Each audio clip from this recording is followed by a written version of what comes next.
Hello everyone, আমি পূজা। তোমরা কেমন আছো? আমি তো খুব ভালো আছি। চলে এসেছি নতুন একটি ব্লগ ভিডিও নিয়ে।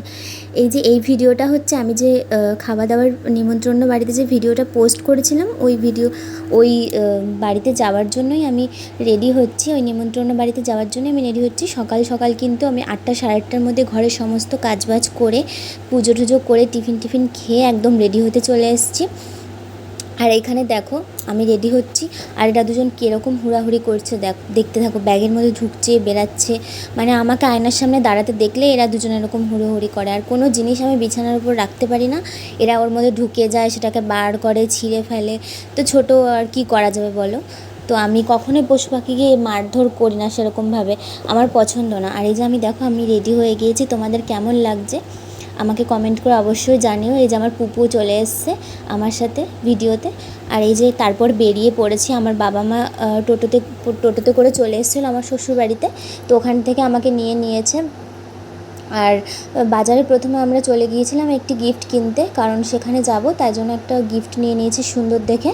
তারপর এই যে আমার ভাই, ওই যে আগের যে ভিডিওতে দেখলে, ওই আমার মা বাবা সকলের সাথে কিন্তু আমরা বেরিয়ে পড়েছি, স্টেশনের দিকে রওনা হয়ে গেছি। স্টেশন চলেও এসেছি। তারপরে ট্রেনের জন্য ওয়েট করছিলাম। প্রথমে একটি ট্রেন ছিল, তো আমাদের একটু দেরির কারণে প্রথমে ট্রেনটা বেরিয়ে গিয়েছিল। তো তারপরে এই যে এমন একটা ট্রেনে উঠেছি যেটা আমাদের ভীষণ ভিড় ছিল। তারপরে যে সবুজ প্রকৃতি দেখতে দেখতে কিন্তু আমরা ওনাদের বাড়িতে কিন্তু পৌঁছে গিয়েছি। আর আমরা এসেছি বালিচকে। আর এখানে এসেছি তার একটাই কারণ, আমার বাবা অনেক পুরনো পরিচিতি একজনের বাড়ি এটি। আর আমার বাবা এখানে কাজ করেছে, বাবা বহুবার এনাদের বাড়িতে কাজ করেছে। তো এনাদের আবার নতুন বাড়ি করেছে, তো সেখানে সমস্ত পেন্টিং, কালার, ঠিয়ে সমস্ত কিছু আমার বাবা করেছে। তো চলো তোমাদের সাথে কিন্তু সেটা দেখাবো আমি এই ভিডিওতে। এই যে চলে এসেছি, আমার বাবা তারপরে গিফট দিয়ে দিয়েছে। আর তারপরে দেখো এই যে আমার বাবার করা সমস্ত কাজগুলি তোমরা আমাকে কমেন্ট করে অবশ্যই জানিও যে তোমাদের কাজগুলি কেমন লেগেছে। আর ভীষণ সুন্দর কিন্তু আমার বাবার কাজগুলি। আমার বাবার প্রফেশন কিন্তু এটি, প্রথম থেকে আমি ছোটোর থেকেই দেখে এসেছি আমার বাবার এটি প্রফেশন। আর আরেকটি প্রফেশন আছে, সেটা হচ্ছে মিউনিসিপ্যালিটিতে আমার বাবা কাজ করেন। তো এই দুটো প্রফেশন আমার বাবার, কিন্তু প্রথম প্রফেশন এটাই, আর এটাই মেন প্রফেশন আমার বাবার। তো তোমাদের কাজগুলি কেমন লাগছে সেটি আমাকে কমেন্টে জানিও। আর দেখো প্রত্যেকটা ঘরের কিন্তু কালার কম্বিনেশন বলো, পেন্টিং বলো, প্রত্যেকটার কিন্তু খুব সুন্দর। তোমরা আমাকে কমেন্টে অবশ্যই জানিও তোমাদের কাজগুলি কেমন লেগেছে। এই যে দেখো প্রত্যেকটা ব্যালকনি, বেডরুমের কালার কম্বিনেশন কত সুন্দর।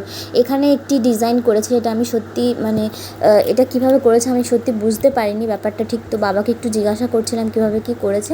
আর বাড়িটি ভীষণ সুন্দর, মানে বাড়িটি বানিয়েছেও খুব সুন্দর, যারা বানিয়েছে এই যে কন্ট্রাক্টররা, তা ভীষণ সুন্দর বাড়িটি বানিয়েছে।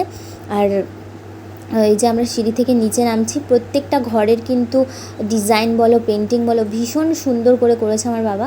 তো দেখো এই যে নিচে নেমে এসেছি। তারপরে এই যে এই ডিজাইনটি হচ্ছে বাইরের যে ওয়ালের ডিজাইনটি, সেইটি। আর এখানে কিন্তু আমার বাবার তরফ থেকে আমাদের নেমন্তন্ন ছিল, আমার বরেরও। তো আমার বর আসেনি, তো আমি, আমার বাবা মা আর ভাই চলে এসেছি। এই যে কারণ আমি অনেক দিন ধরে কোথাও সেভাবে যাওয়া হয়নি, তাই চলে এসেছি। একটু দূরে যখন যাচ্ছি তাই বাবা মার সাথে চলে এসেছি। এই যে তারপরে খাওয়া দাওয়া করে নিয়েছি, খাওয়ার আগে একটু লস্যি খেয়ে নিয়েছিলাম। আর আমি সত্যি বলতে সেভাবে কিছু খেতে পারিনি, তার কারণ একটাই, আমি ট্রেনে ঝালমুড়ি, হাবি যাবে, আর আমার ভাইও সেম এইসব খেয়েছিল। আমার বাবা মা খায়নি ট্রেনে কিছু, কারণ সেদিন ছিল শনিবার, আর বাবা মার নিরামিষ খায়, সেই কারণে খায়নি।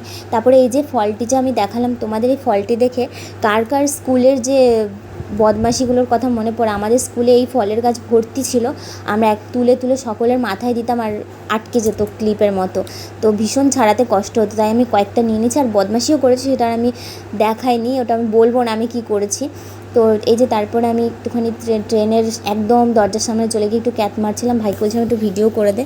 তো ভাই একটু ভিডিও করে দিয়েছিলো, তারপর বাবা একটু বকছিল যে এত সামনে যাস না।